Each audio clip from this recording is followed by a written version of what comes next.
नमस्कार, मैं हूं दीपाली राणा। आप देख रहे हैं सीएनबीसी आवाज। आपके तमाम क्वेश्चंस करेंगे हम शो में शामिल, फिर चाहे वो स्टॉक स्पेसिफिक हो, इन्वेस्टमेंट, ट्रेडिंग, पोजीशंस हो, किसी भी तरीके का सवाल हो आपके स्टॉक रिलेटेड, सब इस शो में हम करते हैं शामिल। आप अपने सवाल हमें भेज सकते हैं व्हाट्सएप के थ्रू या सोशल प्लेटफॉर्म्स के थ्रू। नोट कीजिए तरीका शो में पार्टिसिपेट करने का 7045220000 हमारा व्हाट्सएप नंबर है। इसके अलावा आप अपने सवाल सीएनबीसी आवाज़ के हैंडल पर जाकर भी पोस्ट कर सकते हैं, हैशटैग आस्क आवाज़ लिखकर। ये सभी सोशल प्लेटफॉर्म्स पर ये शो इस समय लाइव जा रहा है, अपनी क्वेरीज भेज सकते हैं। आज आपकी सभी क्वेरीज को आंसर करने के लिए हमारे साथ आज के मेहमान मौजूद हैं। अरुण कुमार मंत्री हमारे साथ बने हुए हैं। अरुण नमस्कार, स्वागत है आपका। फटाफट से लेकर आते हैं प्रीवियस सेशन का एक रीकैप और उसके बाद लेंगे अगले सेशन के ट्रेड्स, स्ट्रैटेजीज, सब पर करेंगे बातचीत। लेकिन पहले लेकर आते हैं एक रीकैप कि क्या हुआ प्रीवियस सेशन में। ट्रम्प टैरिफ के दबाव के बावजूद वीकली एक्सपायरी वाले दिन बाजार में जोरदार रिकवरी देखने को मिली। निफ्टी 22 अंकों की बढ़त के साथ 24,596 पर, सेंसेक्स 80 अंकों की तेजी के साथ 80,623 पर बंद हुआ। मिड कैप इंडेक्स में नीचे से 1000 पॉइंट से ज़्यादा सुधरा। आईटी, फार्मा, ऑटो सेक्टर में खरीदारी दिखी, जिससे बाजार को एक सपोर्ट मिला। एफआईज ने बिकवाली की है लगभग 5000 करोड़ की, तो बड़ा आंकड़ा है ये एफआईज की तरफ से बिकवाली का। लेकिन उससे दोगुनी बाइंग डीआईएस ने की है। 10,864 करोड़ की बाइंग आज के सेशन में डीआईएस ने करती हुई दिखाई दी है। अब बात करते हैं ट्रेडिंग पोजीशंस आप किस तरीके से बना सकते हैं अगले सेशन के लिए। इंडेक्स पर आपकी राय क्या होनी चाहिए? तो अरुण नमस्कार, बताइए पहले तो क्या सजेशन इंडेक्स पर? थोड़ी नर्वसनेस तो बनी हुई थी, लेकिन एक शानदार रिकवरी के साथ क्लोजिंग हुई मार्केट की। किस तरीके की पोजीशंस ट्रेडर्स ने कैरी की हैं? अगले सेशन के लिए क्या स्ट्रैटेजी आप रेकमेंड करेंगे? दीपाली जी अगेन एक एक्सीलेंट सेशन था। खासकर अगर कोई लॉन्ग किसी ने अगर डिप में किया होगा तो उनके लिए तो डेफिनेटली काफी अच्छा सेशन था। स्टिल मुझे लग रहा है काफी अच्छा बॉटम फॉर्मेशन के पहले संकेत जरूर मिले हैं। 24,400 जो मई के लो से उसको मार्केट ने डिफेंड किया है और वहां से अच्छा रिकवरी अभी मार्केट ने दिखाया। स्टिल मुझे लग रहा है कल अगर फॉलो बाइंग आती है देन मार्केट ये गेन सस्टेन कर पाएगा, वरना वापस मुझे लग रहा है मार्केट कंसोलिडेशन में जा सकता है। तो एफआईएस के डेटा जस्ट मैं देख रहा था, अभी भी उन्होंने काफी आज शॉर्ट ऐड किए हैं, चाहे इंडेक्स फ्यूचर्स की बात करें और लॉन्ग के जो इंडेक्स फ्यूचर्स है वहां पे लॉन्ग काटे भी हैं। तो मुझे लग रहा है कल अगर फॉलो बाइंग आती है देन एक मार्केट में सस्टेनेंस जरूर देखने को मिल सकता है। एफआईएस की कैश में भी सेलिंग के फिगर्स आए, तो मुझे लग रहा है जिन्होंने भी निफ्टी बाई करके रखा है, जिनकी लॉन्ग पोजिशंस है, 24,400 अगेन वही स्टॉप लॉस रहेगा जो पहले भी था। ऊपर में 24,750, 24,800 के आसपास वहां पे अगर मार्केट जाता है तो वहां पे पोजीशंस को हल्का करना चाहिए। तो कल का सेशन काफी क्रूशियल रहेगा। अगर फॉलो बाइंग आती है तो मुझे लग रहा है गेन सस्टेन होंगे, वरना हो सकता है कंसोलिडेशन में मार्केट वापस जाता हुआ नजर आए। ओके, स्टॉक स्पेसिफिक ट्रेड्स क्या रेकमेंड करेंगे? देखिए दो स्टॉक्स है, एक होगा जो बॉटम फिशिंग कैंडिडेट है, सेकंड एक ब्रेकआउट वाला कैंडिडेट रहेगा। तो पहला सीडीएसएल में बाई करने की सलाह है। इसमें मुझे लग रहा है शॉर्ट्स कवर होते हुए नजर आ रहे हैं, तो सीडीएसएल 1560 के आसपास बाई करें। 1537 का स्टॉप लॉस रहेगा और 1610 ये ऊपर में टारगेट आपको इसको लेके चल सकते हैं। सेकंड जेएसडब्ल्यू स्टील में काफी अच्छा ब्रेकआउट नजर आ रहा है, 1050 के ऊपर ब्रेकआउट कंफर्म भी हो चुका है, तो 1062 के आसपास बाई करें। 1049 का स्टॉप लॉस लगाएं। 1095 और 1100 ये दो टारगेट रहेंगे। दोनों स्टॉक आप शॉर्ट टर्म के लिए बाई करके चल सकते हैं। चलिए, तो ये बात हुई ट्रेडिंग पोजीशंस की। अब व्यूअर से करते हैं कनेक्ट। संजय बंसल पहले व्यूअर दिल्ली से हमारे साथ कनेक्टेड हैं। संजय नमस्कार, बताइए क्या सवाल है आपका? नमस्कार मैडम, एक तो बीएससी के बारे में जानकारी लेनी थी। ये बार बार सर्विलेंस में क्यों लगता है और 2700 को खरीदे हुए हैं 100 शेयर, तो इसकी पूरी रिपोर्ट दें। और सर्विलेंस क्यों लगाते हैं जब स्टॉक एक्सचेंज है, क्या प्रॉब्लम है इसमें? ओके, आमतौर पे तो सर्विलेंस तब लगाया जाता है जब ज़्यादा तेज़ी से प्राइस मूवमेंट किसी भी स्टॉक में होता है बिना किसी ट्रिगर के। तो एक अवेयरनेस, एक कॉशियसनेस दिखाने के लिए ट्रेडर्स के लिए, इन्वेस्टर्स के लिए ये सर्विलेंस यूजुअली लगाया जाता है। बट बाकी पूछते हैं अरुण कुमार मंत्री से। अरुण बताइए पहले तो ऊपर के लेवल की इनकी बाइंग है, 250 रुपये का नुकसान हो रहा है, क्या सजेशन इनके दोनों ही क्वेश्चंस पर? देखिए संजय जी का कहना सही है। इनफैक्ट मैं इसकी मार्जिन भी चेक कर रहा था। इसकी मार्जिन अगर आपको किसी को बीएससी का एक लॉट अगर फ्यूचर में बाई करना है तो ऑलमोस्ट 4.5-5 लाख की मार्जिन इसमें लगती है। तो इनका एकदम सही कहना है कि इसमें मार्जिन भी ज्यादा है और थोड़ा स्टॉक काफी वोलेटाइल भी होता है। अगेन इनकी बाइंग कैश में है तो कोई दिक्कत नहीं है। 2300-2320 के पास अच्छा सपोर्ट है स्टॉक का और वहां से मुझे लग रहा है अब ऊपर आ भी चुका है। तो अगर ये एवरेज करना चाहें तो इस लेवल के आसपास या 2400 के आसपास बाई भी करके चल सकते हैं। 2600 के आसपास के टारगेट्स रहेंगे जहां पे इनकी बाइंग है। तो मुझे लग रहा है धीरे धीरे स्टॉक 2600 के आसपास जाना चाहिए। अगर 2400 के आसपास डिप मिलता है तो इसको एवरेज करके भी चल सकता है। अगले व्यूअर हैं प्रमोद आजमगढ़ से। प्रमोद नमस्कार, पूछिए सवाल। नमस्कार मैडम, मैं ये कह रहा हूँ कि मेरे पास मझगांव डॉक के 62 शेयर है, 961 रुपए की बाइंग है मेरी। मैं ये बेचना ठीक नहीं है। चाहता हूँ, क्या ये लॉन्ग टर्म के लिए रख सकते हैं क्या? लॉन्ग मतलब ऐसे समझिए कि 10-5 साल और रख सकता हूँ मैं, ऐसा रखने वाला देखिए शेयर है क्या? देखिए प्रमोद जी, 10-5 साल का व्यू देना टेक्निकल एक्सपर्ट्स के लिए थोड़ा सा डिफिकल्ट होता है। अरुण टेक्निकल व्यू देते हैं। फंडामेंटल व्यू ज़्यादा वाजिब बनता है जब इस तरीके का एक्सट्रीम लॉन्ग टर्म व्यू हो। But I am sure company के कामकाज में कोई प्रॉब्लम नहीं है और डिफेंस स्पेस में क्योंकि कंपनी कैटर करती है, आउटलुक इस पूरे ही सेक्टर को लेकर काफ़ी ब्राइट है। बाकी कमेंट्स लेते हैं अरुण के फंडामेंटली टेक पर्सपेक्टिव से किस तरीके से वो आपको सलाह देना चाहते हैं। तो मैस्डॉक अच्छे लेवल की इनकी एंट्री है, शानदार मुनाफे में है, लेकिन जैसे इन्होंने कहा कि बेचना नहीं चाहते, रखना चाहते हैं। 8-10 साल 20 साल रख सकते हैं। क्या रखना चाहिए? क्या आउटलुक आपका? दीपाली जी, व्यू इनका काफी पॉजिटिव है और वैसे भी इन्होंने काफी नीचे में बाई किया। अगर इसका मंथली चार्ट देखते हैं, क्योंकि इनका व्यू जो 5-6 साल का है, तो मंथली चार्ट में बड़ा सपोर्ट जहां से ब्रेकआउट आया वो 2200 का लेवल है। 2200 के बाद ये कंटिन्यू रुका नहीं स्टॉक। अब काफी ऊपर के लेवल जाने के बाद थोड़ी प्रॉफिट बुकिंग नजर आ रही है। मुझे लग रहा है 2200 जब तक होल्ड कर रहा है स्टॉक में कोई दिक्कत नहीं है, स्टॉक में बने रह सकते हैं। और टेक्निकली अगर नेक्स्ट लेवल की मैं बात करूं तो 3150 और से 3200 वहां तक के टारगेट्स मुझे लग रहा है स्टॉक में आ सकते हैं। फिलहाल इसी के टारगेट्स रहेंगे क्योंकि टेक्निकली ये लेवल्स के आसपास मुझे लग रहा है रेजिस्टेंस है। तो 3200 तक के टारगेट्स के लिए तो डेफिनेटली होल्ड करें और नीचे में 2200 का एक ट्रेलिंग स्टॉप लॉस लगा लें। बाकी कुछ इनको करने की जरूरत नहीं है, होल्ड करें। 3200 तक मुझे लग रहा है वापस बाउंस स्टॉक में आ सकता है। ओके, बात करते हैं अब विहांग से। पुणे से हमारे साथ कनेक्टेड है विहांग। नमस्कार, पूछिए सवाल। नमस्ते। मैंने क्रॉम्पटन ग्रीव्स शेयर्स लिए हुए हैं, 500 क्वांटिटी है एट 346, बट अभी नीचे है, so I can wait for 2 months। इस पे आप मुझे सलाह दे सकते हैं? ओके, 2 महीने रुक सकते हैं। 346 की बाएंगे, 26 रुपए नीचे है फिलहाल इनके भाव से। क्या करें इस पोजीशन में? ये दीपाली जी, स्टॉक का स्ट्रक्चर वीक है और उनको स्टॉप लॉस लगाना चाहिए क्योंकि इनका व्यू सिर्फ 2 महीने का ही है और ये स्लो मूवर स्टॉक है। बड़ा मोमेंटम देता नहीं है। ऑलमोस्ट इनके बाई प्राइस से लगभग 8-9% नीचे है। नीचे में एक सपोर्ट स्टॉक का है 300 के आसपास, जो मे के लोज भी उसी के आसपास है। तो 300 का स्टॉप लॉस लगा है। उछाल में स्टॉक अगर 330-335 भी आता है तो स्टॉक से निकल जाए। स्टॉक में वीकनेस है और अगर मार्केट यहां से गिरेगा तो वीकनेस और बढ़ सकती है। तो 300 का स्टॉप लॉस लगाएं और उछाल में स्टॉक से निकल जाए। ओके, आदित्य हैं अगले व्यूअर हमारे साथ बातचीत करने के लिए नागपुर से। आदित्य नमस्कार, पूछिए अपना क्वेश्चन। मैडम, मेरा सवाल HCL टेक पे है। मैंने 120 शेयर लिए हैं 1690 पे। अभी ये टर्म का टाइप का वॉर चालू है, तो क्या यहाँ तक के रेट वापस आएंगे या बहुत समय रुकना पड़ेगा? और एक HCL पे भी सवाल है। बताइए, HCL में आपकी बाइंग कहाँ की है?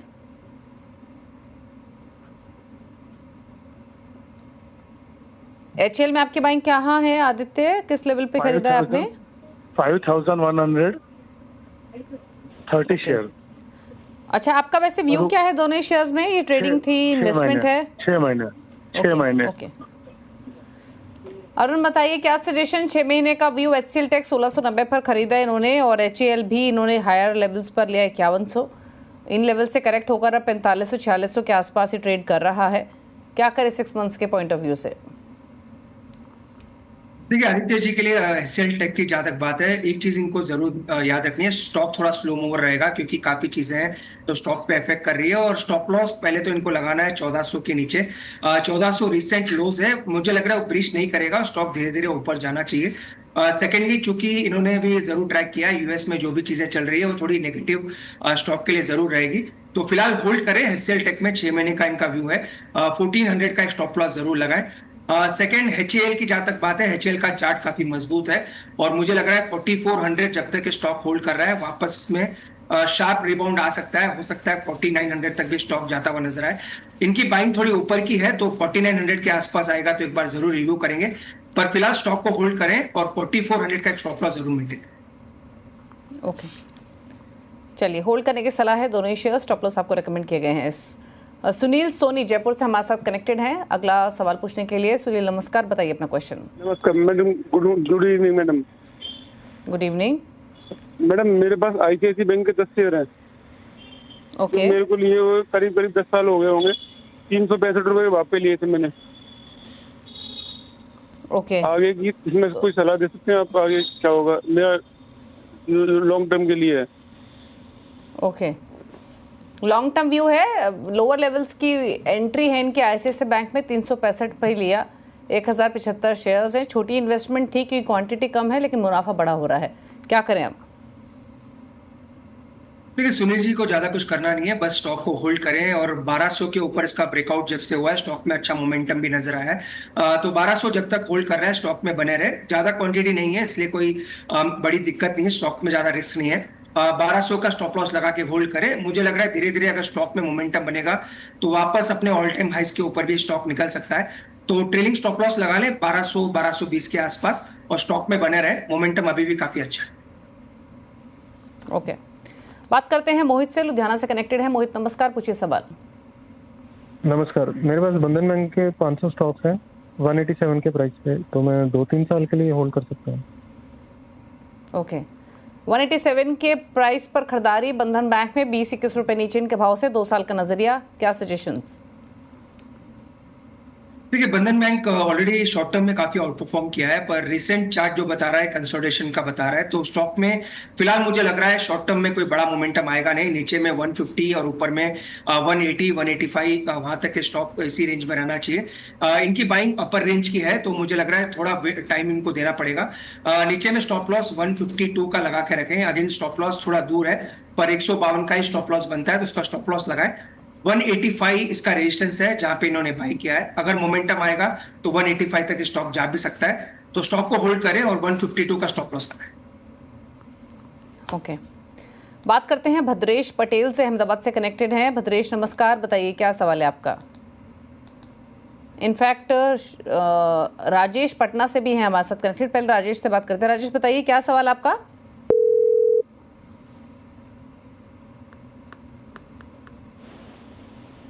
राजेश आप सुन पा रहे हैं? हाँ ma'am, good evening. Good evening, बताइए क्या सवाल है आपका। हाँ मैडम, 21 शेयर है हिंदुस्तान एरोनॉटिक्स लिमिटेड का 489। क्या ओके, आगे क्या स्ट्रेटेजी रहेगी? इन्वेस्टमेंट मान के चलिए आपकी। या ma'am, it's okay 3 years plus. Okay, 3 years plus view है, 4900 के आसपास की बाइंग है। हालांकि एचएल पर अभी अरुण ने राय दी है 4400 के स्टॉप लॉस के साथ होल्ड करने की सलाह दी है। अरुण सेम एडवाइस के साथ जानना चाहेंगे, 3 years का व्यू है क्योंकि इनका, क्या सजेशंस? देखिए अगर 6 से 8 महीने का व्यू है, छोटा व्यू है, तो 4400 का ही स्टॉप लॉस है, पर थोड़ा लंबा व्यू रखते हैं क्योंकि ये 3 से 4 साल का व्यू रख रहे हैं और मंथली चार्ट में इसका जो ब्रेकआउट हुआ है 4100 का हुआ है, तो व्यू लंबा है इसलिए स्टॉप लॉस थोड़ा दूर रहेगा, 4100 के आसपास रहेगा।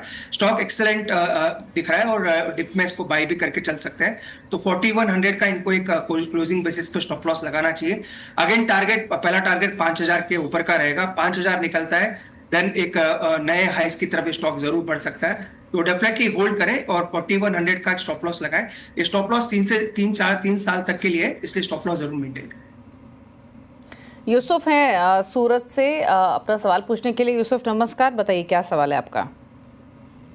क्या सवाल है कि मैंने IEX 2000 लिया 149 में, उसको होल्ड करना चाहिए या फिर सेल कर दूं? ओके, आपका होराइजन क्या है स्टॉक में? अभी मेरा शॉर्ट टर्म है, उसका भी शॉर्ट टर्म व्यू 149 IEX, क्या सजेशन? दीपाली जी क्लियर निकल जाने की सलाह है। मुझे लग रहा है मोमेंटम अगर थोड़ा भी बनता है 138 140 भी आता है तो मुझे लग रहा है स्टॉक से निकल जाना चाहिए। नेगेटिविटी काफी है, वैसे थोड़ा मोमेंटम लास्ट 3 दिन से लग रहा है कि सपोर्ट बना रहा है, पर नई खरीदारी की सलाह वैसे भी नहीं है और ऊपर में निकल जाने की राय रहेगी।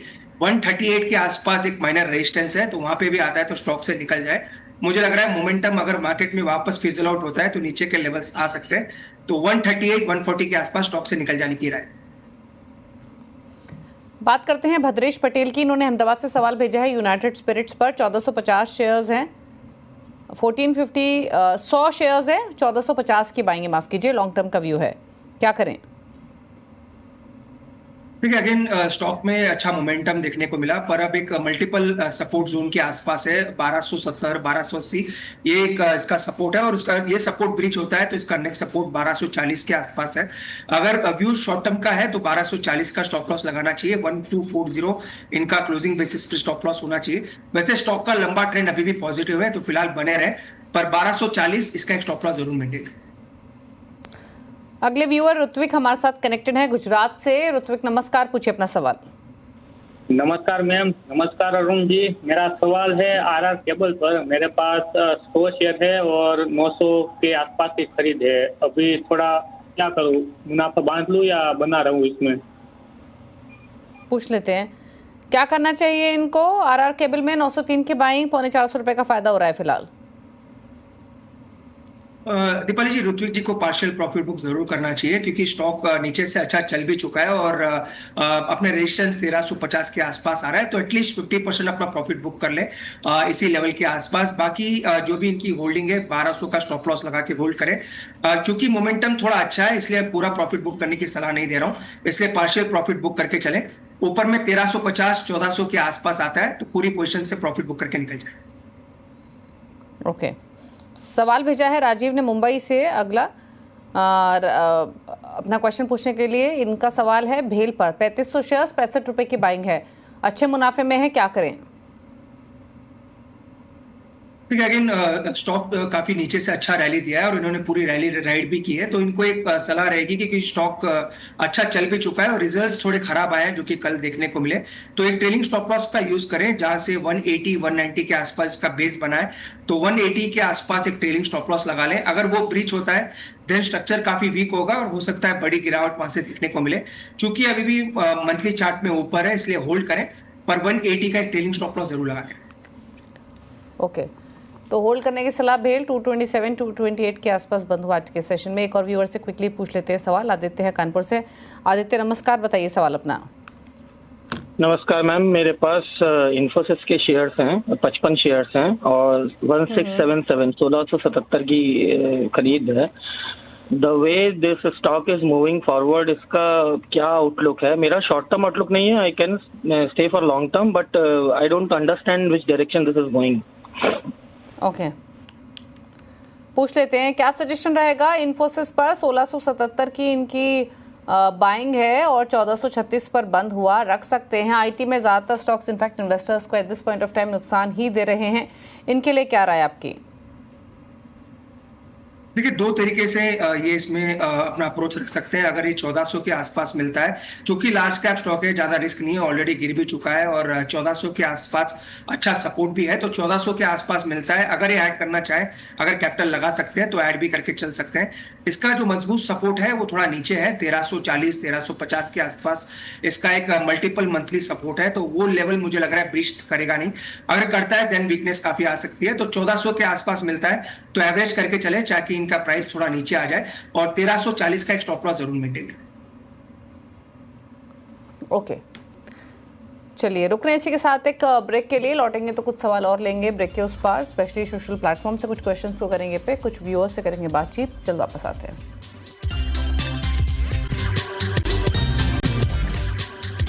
आप देख रहे हैं CNBC आवाज़। फटाफट से लेते हैं कुछ क्वेश्चन सोशल प्लेटफॉर्म से। एक सवाल हमें कुबेर ने भेजा है, इनके पास दो स्टॉक्स हैं। कैनरा बैंक 116 की खरीदारी है, DLF 795 की बाइंग है, 6 महीने के लिए रख सकते हैं या फिर करंट लेवल्स पर बेच दे। लेवल्स में रिपीट कर देती हूँ, DLF at 795, Canara bank at 160। देखिए कैनरा बैंक का स्ट्रक्चर दीपाली जी मुझे लग रहा है काफी अच्छा है, तो 103 का एक सपोर्ट भी है, तो कैनरा बैंक डेफिनेटली होल्ड करने की सलाह है। 103 का स्टॉप लॉस मेंटेन करें। डीएलएफ थोड़ा साइडवेज हो चुका है, मुझे लग रहा है 735 का एक स्टॉप लॉस डीएलएफ में रखना चाहिए। 735 इसीलिए इंपॉर्टेंट है क्योंकि 100 डे मूविंग एवरेज उसी के आसपास है, तो दोनों में कंपेयर करते हैं तो कैनरा बैंक ज्यादा बेटर है। डीएलएफ में 735 का एक स्टॉप लॉस जरूर मेंटेन करें। मनिल का सवाल है, पारादीप फॉस्फेट 42 की बाइंग है, आईडीएफसी फर्स्ट बैंक 72.72 की बाइंग है और बाय भी कर सकते हैं एवरेज करने के लिए लॉन्ग टर्म व्यू। देखिए पैरादीप तो काफी स्ट्रॉन्ग स्ट्रक्चर है और इन्होंने काफी नीचे बाय किया, तो वहां पे तो फ्रेश बाय की सलाह नहीं है क्योंकि ऑलरेडी 224 हो चुका है। पर एक ट्रेलिंग स्टॉप लॉस अगर ये लगाना चाहे तो नीचे में 180 के आसपास एक ब्रेकआउट हुआ है, तो उसका एक ट्रेलिंग स्टॉप लॉस जरूर मेंटेन करें। आईडीएफसी फर्स्ट बैंक को अगर और बाय कर सकते हैं तो डेफिनेटली ऐड करके चल सकते हैं। स्टॉक अपने ब्रेकआउट लेवल के ऊपर ही है, तो 69 के आसपास ऐड करें। स्टॉप लॉस लगा के रखें 63 का और स्टॉक को बाय करके चलें। मुझे लग रहा है अगर मोमेंटम आता है तो 85 तक स्टॉक जा सकता है। फेसबुक से लेते हैं कुछ सवाल। एक सवाल हमें भेजा आयुष श्रीवास्तव ने बोकारो से, इंडसइंड बैंक 822 की बाइंग है, 1 महीने के लिए होल्ड रख सकते हैं, सिर्फ क्वांटिटी 1400 शेयर्स। फिर स्टॉप लॉस जरूर मेंटेन करें, मोमेंटम काफी नीचे का ही है। पॉजिटिव न्यूज आने के बाद भी स्टॉक में गिरावट है, तो 785 इसका फाइनल सपोर्ट है, तो उसी का स्टॉप लॉस मेंटेन करें। शायद इनके पास क्वांटिटी ज्यादा है, 785 का स्टॉप लॉस जरूर लगाएं। ऊपर में अगर मोमेंटम बनता है तो 835 840 ये मैक्स टारगेट्स रहेंगे, तो वहां तक भी अगर स्टॉक आता है तो स्टॉक से प्रॉफिट बुक करके निकल जाए और 785 का स्टॉप लॉस जरूर मेंटेन। सतेंद्र सिंह का सवाल है, ग्रीव्स कॉटन पर 228 की बाइंग है, लॉन्ग टर्म व्यू है, क्या सजेशन? देखिए चार्ट अच्छा है, इनफैक्ट रिजल्ट भी इसका मैं ट्रैक कर रहा था, काफी अच्छा देखने को मिला है। तो नीचे में स्टॉप लॉस 199 लगा के होल्ड करें, वहीं से मोमेंटम स्टॉक में बनाए और ऊपर में टारगेट 235 240 तक के रहेंगे। तो मोमेंटम अगर आता है तो उनका बाई प्राइस आ सकता है, इससे स्टॉप लॉस के साथ होल्ड करें और 199 का एक स्टॉप लॉस मेंटेन करें।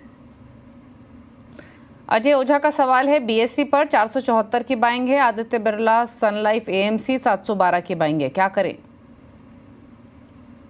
क्योंकि बीएससी तो काफी नीचे की इनकी बाइंग है, तो कोई दिक्कत नहीं है, डेफिनेटली होल्ड करने की ही सलाह रहेगी।